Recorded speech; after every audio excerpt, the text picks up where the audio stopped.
আসসালামু আলাইকুম ভাই ও বোনেরা। আজকে আলোচনার বিষয় স্বপ্নে যদি কেউ ময়ূর পাখি দেখতে পায় তাহলে কি হয়। তবে পূর্বের মতো আমরা এখনও বলি যে একই স্বপ্নের ব্যাখ্যা ভিন্ন ভিন্ন হতে পারে, তা আপনার বয়স, পেশা, বিবাহিত নাকি অবিবাহিত, নারী নাকি পুরুষ ও আপনার বর্তমান পরিস্থিতির উপর নির্ভর করে। স্বপ্নে ময়ূর পাখি দেখার ব্যাখ্যা আমরা কিতাব থেকে যেটুকু পেয়েছি তাতেই আমরা বর্ণনা করেছি। আশা করি আল্লাহর অশেষ রহমতে আপনারা সকলেই ভালো আছেন, আলহামদুলিল্লাহ। স্বপ্নকে আরবি ভাষায় রুইয়া এবং ফার্সিতে খোয়াব বলা হয়।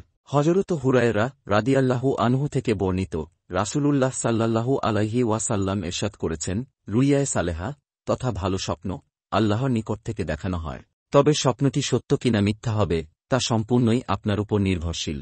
ইসলামিক হাদিস অনুসারে যদি আপনি পাক পবিত্র অবস্থায় ডান কাঁধ হয়ে ঘুম আসেন এবং রাত 12টার পর থেকে ফজর আজানের আগে যদি কোনো ভালো স্বপ্ন দেখে থাকেন, তাহলে এটি আল্লাহর নিকট থেকে দেখানো হয়েছে এবং খুব অচিরেই আপনার স্বপ্নটি সত্য হবে ইনশাআল্লাহ।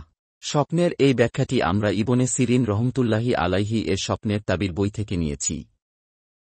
পুরুষ মজুর স্বপ্নে দেখলে অভিজাত অনারব রাজত্ব পাবে, মহিলা মজুর স্বপ্নে দেখলে সুন্দরী বিত্তবান অনারব মহিলা পাবে।